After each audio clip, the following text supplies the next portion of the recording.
नमस्कार दर्शकों, स्वागत है आप सभी का कार्यक्रम योग विद जीवन में। दर्शकों, हम सब लोगों के जीवन में ग्रीष्म ऋतु का अलग अलग महत्व होता है। कुछ लोगों के लिए तो यह छुट्टियों का मौसम है, तो कुछ लोगों के लिए यह समुद्र के किनारे घूमने का समय है, तो कुछ लोगों के लिए यह आराम करने का समय भी है। आपके लिए भी ग्रीष्म ऋतु का कुछ भी महत्व हो सकता है, लेकिन सबसे महत्वपूर्ण बात है कि इस मौसम में हम इस गर्मी से कैसे बचें। वास्तव में यह बहुत गर्मी और उमस का मौसम होता है। तो दर्शकों, क्या आपको ऐसा महसूस नहीं होता कि हर साल पिछले साल के मुकाबले इस साल ज़्यादा गर्मी हो रही है? और सबसे आवश्यक बात तो यह है कि इस गर्मी के मौसम में हम खुद को कैसे शीतल बनाए रखें। तो दर्शकों, आज का हमारा जो विषय है वो है ग्रीष्म काल में योगाभ्यास। और इस विषय पर विस्तृत जानकारी देने के लिए आज हमारे साथ स्टूडियो में मौजूद हैं श्री विनोद शर्मा जी, जो कि योग प्रशिक्षक हैं, और श्री सुभाष जी, जो कि योग प्रदर्शक हैं। आप दोनों का हमारे स्टूडियो में आने के लिए बहुत बहुत स्वागत है। धन्यवाद। सर, मैं सबसे पहले तो आपसे यह जानना चाहती हूँ कि जैसे आजकल ग्रीष्म काल के समय है, तो जो भी दर्शक या हम लोग इस व्यायाम को या कोई भी हमारे प्राणायाम को स्टार्ट करना चाहते हैं, तो हम किन व्यायामों से और प्राणायाम से जो है वो अपने दिनचर्या को स्टार्ट करें? जी, बहुत बढ़िया आपने प्रश्न किया। ग्रीष्म ऋतु में जिस प्रकार से गर्मी बढ़ती है, वैसे योग हमारे जीवन जीने की शैली है। हम कोई भी कार्य करें, जीवन में योग हमारा एक महत्वपूर्ण अंग है। मौसम परिवर्तित होते हैं और मौसम का सूर्य की किरणों से सीधा संबंध होता है। जिस प्रकार उत्तरायण का ये समय है, उत्तरायण के समय में पित्त हमारा लगभग ठीक होता है, कोई बहुत दिक्कत नहीं होती है, परंतु फिर भी सर्दी के बाद हमारे शरीर में विषाक्त द्रव्य शरीर में होते हैं। उनको निकालने के लिए हमें षटकर्म आदि से आरंभ करना चाहिए। तो हम इसके लिए षटकर्मों का अभ्यास भी कर सकते हैं। षटकर्म 6 प्रकार के षटकर्म कहे गए हैं। तो यदि हम उनका नियमित अभ्यास करें और इसके साथ ही क्योंकि हमें नित्य प्रति योगाभ्यास करना है, तो यदि हम सूक्ष्म क्रियाओं से योगाभ्यास करें तो वह हमारे जीवन के लिए बहुत बढ़िया है, स्वस्थ रहने के लिए। जी, विनोद शर्मा जी, क्या इस समय जो है वो हमें अपने खान पान पर भी ध्यान देना चाहिए, जिससे हमारा शरीर जो है वो हृष्ट पुष्ट बन सके? जी बिल्कुल बिल्कुल। खान पान का हमारे जीवन में बहुत ही महत्व है। श्रीमद् भगवद गीता में तो कहा भी है, युक्त आहार विहारस्य युक्त चेष्टस्य कर्मसु युक्त स्वप्नावबोधाय योगो भवति दुःखः। यानी कि यदि हमारा चलना फिरना संतुलित हो, आहार विहार और हमारी चेष्टाएं संतुलित हो, तभी योग हमारे लिए लाभकारी हो सकता है। जी बिल्कुल। श्री विनोद शर्मा जी, मैं अपने दर्शकों के माध्यम से आपसे यह जानना चाहती हूँ कि क्या ये जो हमारे योगाभ्यास हैं, क्या ये ऋतुओं के अनुसार जो है वो अलग अलग योगाभ्यास होते हैं? जी बिल्कुल, ऋतु के हिसाब से भी, क्योंकि गर्मी में किए जाने वाले कुछ अभ्यास ऐसे हैं जो हम सर्दी में नहीं कर सकते या हमें कम करने पड़ते हैं। देखिए, जिस प्रकार से हम नित्य प्रति अभ्यास करते हैं तो हमें सूक्ष्म क्रियाओं से ही आरंभ करना चाहिए। तो जैसे सुभाष जी हमारे साथ सूक्ष्म क्रियाओं के प्रदर्शन के लिए भी हैं।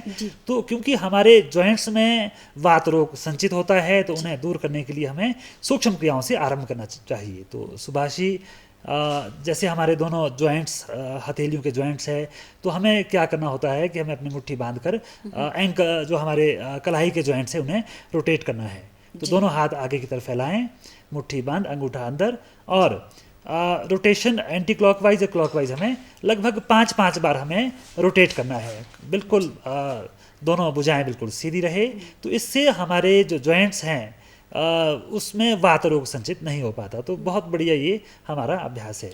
तो सर, ये जितने भी हमारे योगाभ्यास हैं, तो क्या ये हमें अपने जॉइंट से स्टार्ट करने पड़ते हैं? जी, सुबह के समय जैसे हम अभ्यास आरंभ करते हैं तो जॉइंट्स मूवमेंट हम आरंभ करें। इसके साथ ही इसके पीछे क्या लाभ है सर? जी, क्योंकि हमारे जो जॉइंट्स है, क्योंकि हमारा जो रक्त है वो वायु के द्वारा प्रवाहित होता है पूरे शरीर में, और वायु कहीं पर किसी भी जॉइंट में इकट्ठा ना हो, प्रवाह चलता रहे, इसलिए हमें जॉइंट्स की मूवमेंट हमें प्रॉपर्ली करनी होती है। तो इसी कड़ी में जैसे सुभाषी आपको प्रदर्शित कर भी रहे हैं, दर्शकों को प्रदर्शित कर रहे हैं।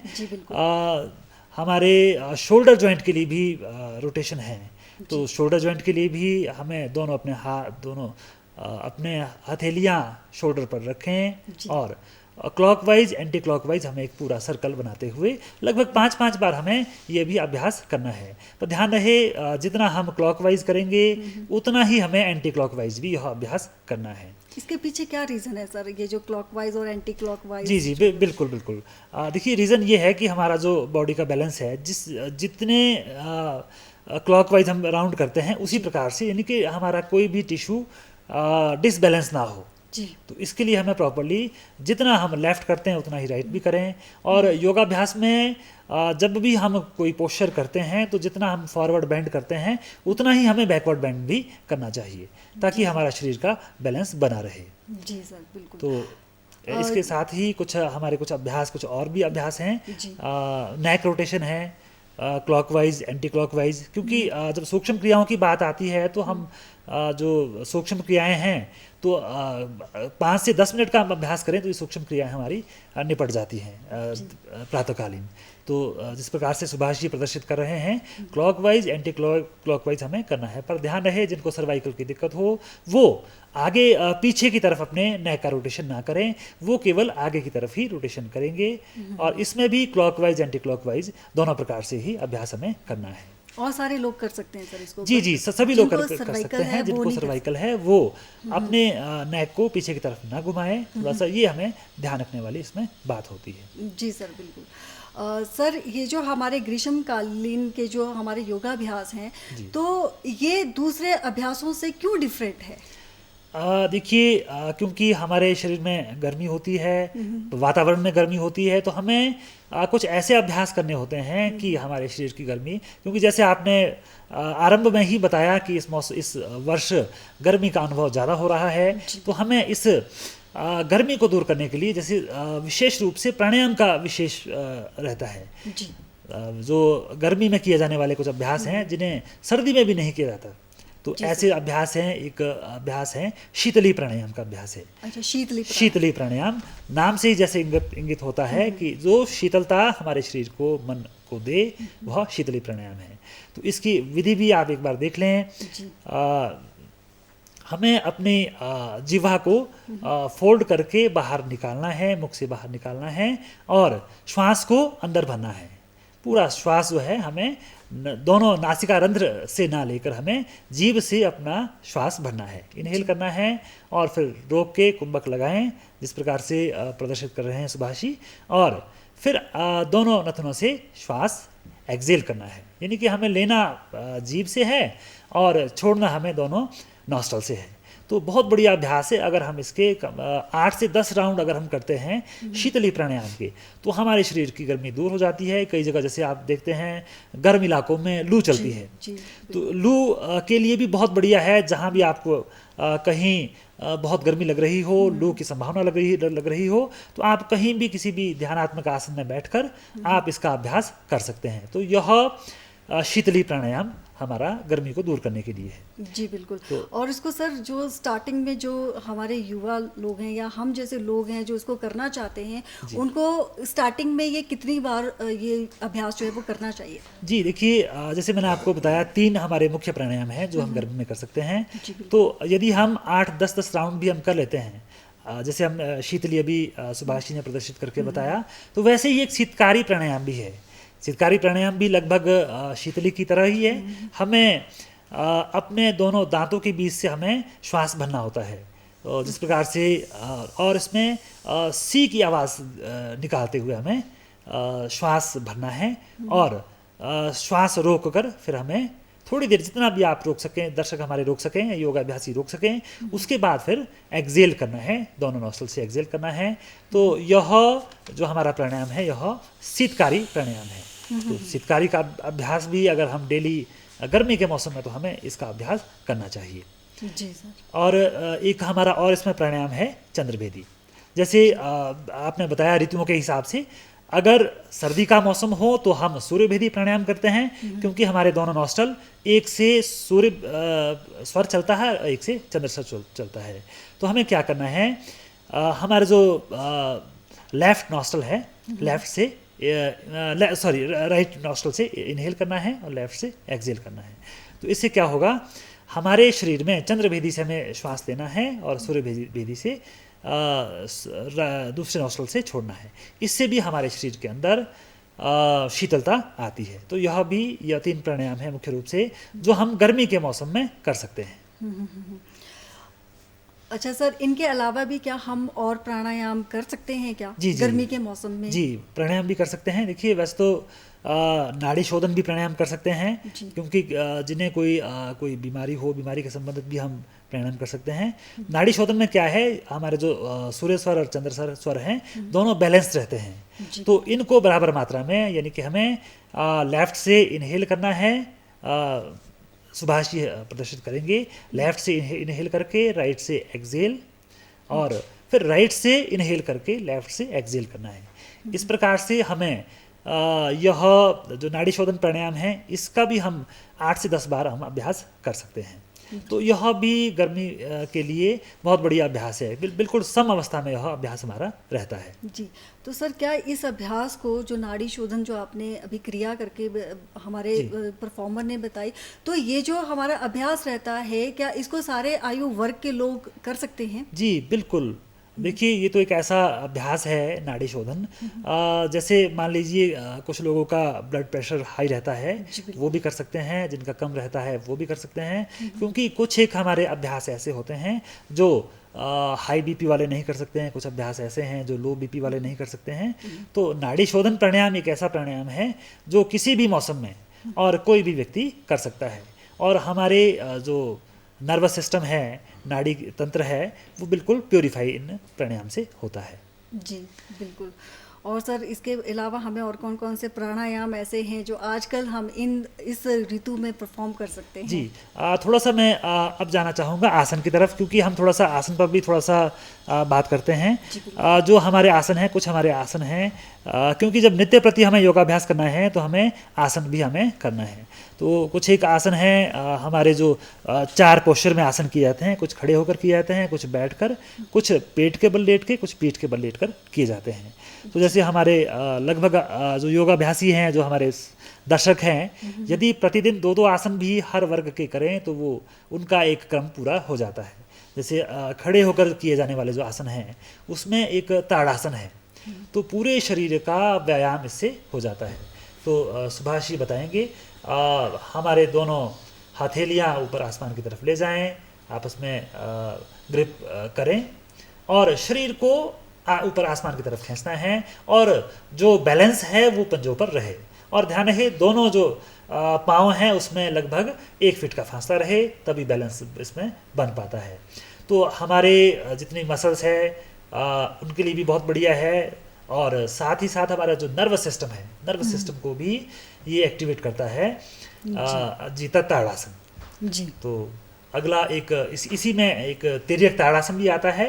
हमें तिर्यक ताड़ासन के लिए बिल्कुल दोनों फिंगर्स अपने ग्रिप करके हमें अपने बॉडी को एक तरफ घुमाना है। जैसे पहले राइट साइड अपने शरीर को घुमाएं, तो ध्यान रखें बिल्कुल टांगे बिल्कुल सीधी रहे, क्योंकि हमें जो उसका प्रभाव है, जैसे हमें कमर पर, जैसे मान लीजिए कुछ लोगों को मोटापा रहता है तो हमें वो भी दूर करना है। तो तिर्यक ताड़ासन भी बहुत बढ़िया है। सर अगर इसमें कुछ हमारे दर्शक ऐसे भी होंगे जिनको कमर दर्द रहती है या बॉडीज में बहुत पेन रहती है, तो क्या वो इस आसन को कर सकते हैं?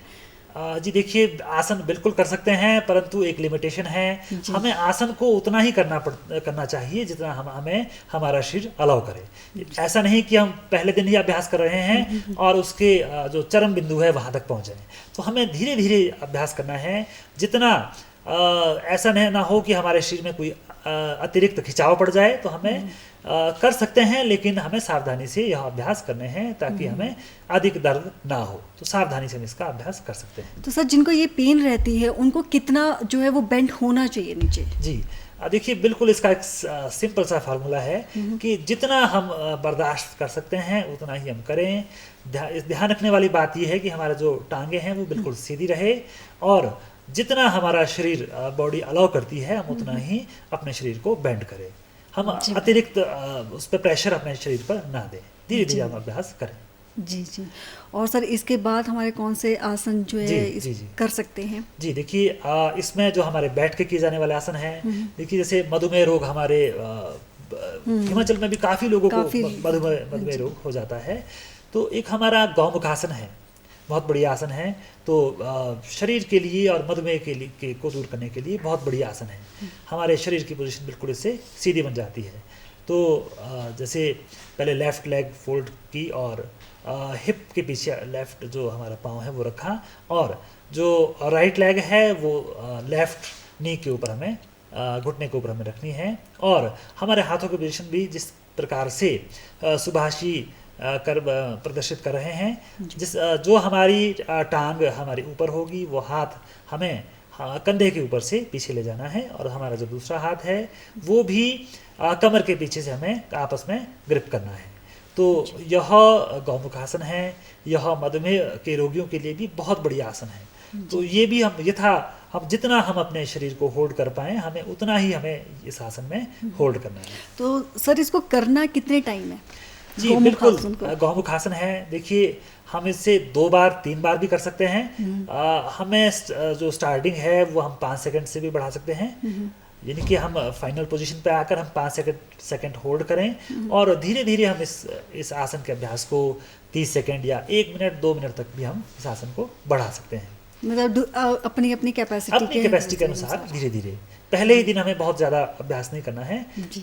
जो नए योगाभ्यासी हैं वो धीरे से आरंभ करें, कुछ सेकंड रोकें और उसके बाद धीरे धीरे बढ़ते जाएं। हमें शरीर के साथ किसी भी प्रकार की ज़बरदस्ती नहीं करनी है। जी। तो सर इसके बाद गौमुख आसन के बाद हमें कौन सा आसन करना चाहिए? जी बिल्कुल, गौमुख आसन के बाद एक हमारा तितली आसन, बटरफ्लाई भी कहते हैं, वो भी बहुत बढ़िया है, क्योंकि जैसे सूक्ष्म क्रियाओं में भी यह आसन आता है। तो हमें दोनों जो हमारे टांगे हैं उन्हें खोलना है, और तलवे आपस में जोड़कर हमारे पेरिनियम के पास हमें लाना है, एनस के पास लाना है, और दोनों हाथों से अपने दोनों पाँव को होल्ड करना है, और दोनों घुटनों को हमें जमीन की तरफ स्पर्श करना है। तो तितली की तरह आकृति रहती है। तो ये भी बहुत बढ़िया आसन है। तो ये भी हमारे जो योगाभ्यासी हैं, हमारे दर्शक हैं, नित्य प्रति इस आसन का भी अभ्यास कर सकते हैं। तो सर जिनको लेग पेन्स रहती है, क्या वो इस तितली आसन को कर सकते हैं? जी देखिए, सबसे बड़ी समस्या आती है घुटनों की दर्द। जी। जिन्हें घुटनों में दर्द हैं वो इस आसन को ना करें, क्योंकि दर्द बढ़ भी सकता है। तो जैसे मैंने कहा भी है कि जो कोई भी हम अभ्यास करते हैं तो हमें एकदम बिल्कुल एक्सट्रीम लेवल पर अपने आप को लेकर नहीं जाना है। जितना हमारा शरीर होल्ड कर सकता है, जिस लेवल तक हम जा सकते हैं, क्योंकि एक अवस्था के बाद हमें शरीर में पेन होना शुरू हो जाता है, क्योंकि नया अभ्यासी हैं तो एकदम से हमारा पोस्चर नहीं भी लग पाता है। तो हमें धीरे धीरे ही इसका अभ्यास बढ़ाना है, और जहाँ तक हमें पेन ना हो उतना ही हमें अभ्यास करना है। सर अक्सर ये भी देखा जाता है कि कुछ लोग ये कहते हैं कि हम बहुत समय से योगाभ्यास कर रहे हैं, बहुत समय से डिफरेंट एक्सरसाइज कर, लेकिन उनका असर हमें नहीं मिल रहा। तो उसके पीछे क्या कारण है? जी देखिए, बिल्कुल बहुत बार ऐसा होता है, क्योंकि हमारी नियमितता नहीं रहती है, और एक दिन में ही आसन और प्राणायाम करके हमें वो लाभ नहीं मिल सकते हैं। एक दिन का भी लाभ तो मिलता है, पर हमें वो महसूस नहीं होता है। जी। तो अब जब हम आरंभ करते हैं 15-20 दिन जब हमें अभ्यास करते करते हो जाते हैं, तो अभ्यास दिखने जो लाभ हैं वो दिखने शुरू हो जाते हैं। इसलिए दर्शकों से भी एक निवेदन है कि वह योगाभ्यास को नियमित रूप से करते रहें, क्योंकि हमारी दिनचर्या व्यस्त भी होती है। तो ऐसा नहीं है कि अब 1 घंटा ही नित्य प्रति योगाभ्यास के लिए दें। दर्शक हमारे 15-20 मिनट भी अगर योगाभ्यास करते हैं तो उससे भी हमारा काम चल जाता है, परंतु हमें नियमित रूप से यह योगाभ्यास हमें करने हैं। जी बिल्कुल। सर अक्सर ये भी देखा जाता है कि लोग जो है वो अब जैसे शीत ऋतु हमारे पास आई तो उसमें उन्होंने सारे योगाभ्यास बंद कर दिए। जी। अब जैसे ग्रीष्म ऋतु आई तो वो बिल्कुल स्टार्ट कर देते हैं और एकदम से मतलब उसी ही वे में आए। तो क्या ये ऋतु जो है वो एक स्पष्ट रूप से अच्छी ऋतु है जिससे हम पूरे अपनी एक्सरसाइजेस कर सकते हैं या नहीं है? मतलब कौन सी ऋतु जो है वो बेस्ट है जिसमें हम पूरी एक्सरसाइजेस जो है योगाभ्यास जो है वो कर सकते हैं? जी देखिए, ग्रीष्म ऋतु योगाभ्यास आरंभ करने के लिए बहुत बढ़िया है। जी। जैसे आपने बताया सर्दी में बहुत सारे लोग योगाभ्यास छोड़ देते हैं क्योंकि कई जगह ठंड काफ़ी ज़्यादा होती है। देखिए जो लोग अभ्यास कर रहे हैं तो वो लोग चाहे थोड़ा सा ही अभ्यास करें, 10 मिनट अभ्यास करें, नियमितता बनाए रखें। नियमित अभ्यास अगर हम करते रहेंगे तो हमारे जो लाभ है वो मिलते रहेंगे। तो हमें जो ठंड का प्रभाव भी है वो भी हमें बहुत अधिक हमें महसूस नहीं होता है। और यदि हमारे किसी साधक ने, दर्शक ने योगाभ्यास बीच में छोड़ दिया है, तब भी वह योगाभ्यास हमारे जिस प्रकार से हमने सूक्ष्म क्रियाएं बताई है वहाँ से आरंभ करें, क्योंकि हमें शरीर पे एकदम से बहुत स्ट्रेस हमें नहीं देना है। धीरे से आरंभ करना है, सूक्ष्म क्रियाएं करनी है। फिर जिस प्रकार से यदि हम 2-2 आसन भी करें, कुछ 2 आसन खड़े होकर करने वाले, बैठ कर करने वाले, फिर हमारे पेट के बल और पीठ के बल भी जो आसन किए जाते हैं, 2-2 भी आसन हो और हमारा 10 मिनट प्राणायाम हम करें, तो एक हमारे पूरे शरीर का एक व्यायाम हो जाता है, एक योगाभ्यास हमारा हो जाता है। तो बहुत बढ़िया इस प्रकार से हमारा नियमित दिनचर्या रहनी चाहिए। सर, जो स्टार्टर है या जो बिगनर्स हैं उनके लिए बेस्ट ऋतु कौन सी है इन योगाभ्यास को करने के लिए? जी देखिए, वैसे बसंत ऋतु भी बहुत बढ़िया है। बसंत के बाद ग्रीष्म ऋतु में भी योगाभ्यास कर सकते हैं, तो ये भी बहुत बढ़िया समय है अभ्यास आरंभ करने के लिए। और थोड़ा सा जो खान पान की भी आप बात कर रहे थे, देखिए युक्त आहार विहार तो होना ही चाहिए, और साथ में गर्मी के मौसम में हम तला हुआ खाने से परहेज करें, कोई हैवी डाइट ना लें, क्योंकि सर्दी के समय में हमारे शरीर में पाचन, हमारा जो डाइजेस्टिव सिस्टम होता है वो काफ़ी स्ट्रॉन्ग होता है। गर्मी में थोड़ा सा दिक्कत रहती है, तो हमें खान पान पर ध्यान देना चाहिए। और कुछ ऐसा, जैसे हम फ्राइड चीज़ें हम कई बार ज़्यादा खा लेते हैं, बाहर का खाना ज़्यादा खा लेते हैं, तो उससे अगर हम परहेज़ कर पाएँ तो हमारे शरीर के लिए बहुत बढ़िया होगा और योग भी सिद्ध होगा अच्छे से। जी सर, क्या हम ग्रीष्म ऋतु में ओम विलोम जो हमारा प्राणायाम है उसको कर सकते हैं? जी बिल्कुल, ये जो अनुलोम विलोम और इसी को नाड़ी शोधन भी कहा जाता है, तो ये भी हम अभ्यास हम ग्रीष्म ऋतु में भी कर सकते हैं, सर्दी में भी कर सकते हैं, क्योंकि हमारे जैसे मैंने बताया कि सूर्य स्वर और चंद्र स्वर हमारे चलते हैं, तो इन दोनों स्वरों को बैलेंस करने के लिए नाड़ी शोधन और अनुलोम विलोम ये किया जाता है। तो बहुत बढ़िया ये हमारा ये अभ्यास रहता है। तो हम इसे सर्दी जो शीत ऋतु है उस ऋतु में भी अभ्यास कर सकते हैं और गर्मी के मौसम में भी अभ्यास कर सकते हैं। परंतु गर्मी के मौसम में विशेष रूप से जिस प्रकार से शीतली, सितकारी, क्योंकि जैसे कई जगह लू चलती है, गर्मी बहुत हो जाती है, तो अगर हम शीतली, सितकारी इनका अभ्यास करते रहें तो हमें गर्मी का अनुभव अधिक नहीं होगा। जी सर।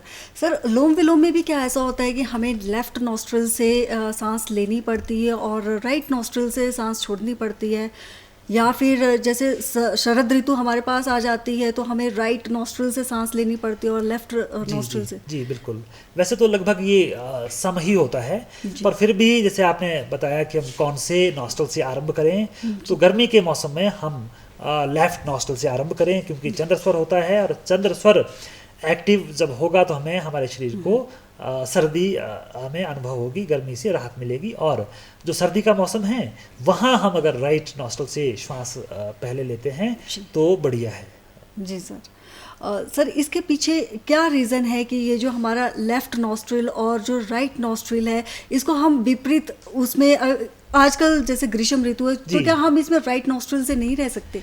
जी देखिए, हमारे जो स्वर हैं, सूर्य स्वर है, चंद्र स्वर है, जो हमारा लेफ़्ट नॉस्ट्रिल है उसमें हमारा चंद्र स्वर है और हमें शीतलता प्रदान करता है। और जो हमारा राइट नॉस्ट्रिल है वह सूर्य स्वर वहाँ पर अवस्थित होता है, और जब भी हम एक्टिवेट करते हैं अपने राइट नॉस्ट्रिल को तो हमारे शरीर के अंदर गर्मी का अनुभव होता है। तो ये हम इस प्रकार से अगर हम थोड़ा सा ध्यान रखें तो हमारे लिए प्राणायाम काफ़ी लाभकारी होगा। जी सर, बिल्कुल।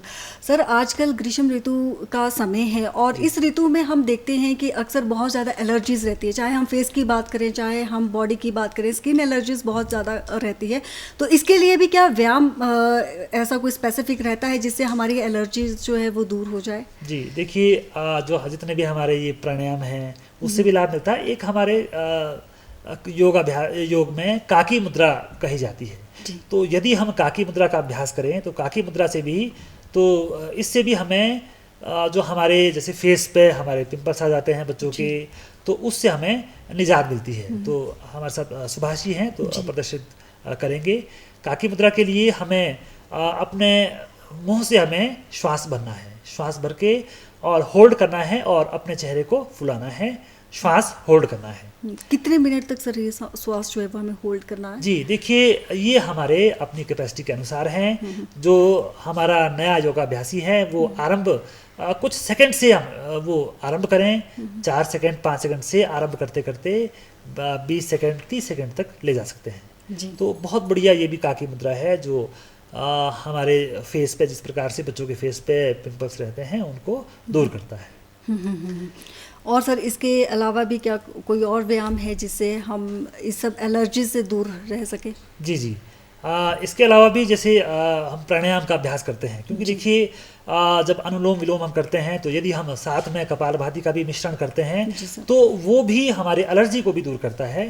तो सुभाष जी बताएंगे कपालभाति हमें क्या, हमें जो अपना श्वास है वो झटके से हमें छोड़ना है, तो हल्का झटके छोड़ना है और ऑटोमेटिकली हमारा श्वास इनहेल ऑटोमेटिकली होगा। जी सर। तो यदि हम नित्य प्रति लगभग 40 स्ट्रोक कपालभाति के लगाते हैं तो उससे हमें लाभ मिलता है, और इसके साथ साथ ही हम अनुलोम विलोम साथ साथ करके हम लाभ ले सकते हैं। जी सर। श्री विनोद शर्मा जी, आज आपने बहुत ही उम्दा जानकारी हमारे दर्शकों के साथ साझा की कि हमें ग्रीष्म ऋतु में कौन कौन से ऐसा योगा अभ्यास है जो हमें करने चाहिए।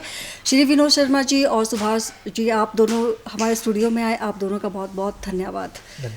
दर्शकों, ये था हमारा आज का कार्यक्रम। अगले अंक में फिर आपसे मुलाकात होगी एक नए विषय के साथ। तब तक के लिए इजाज़त दीजिए। नमस्कार।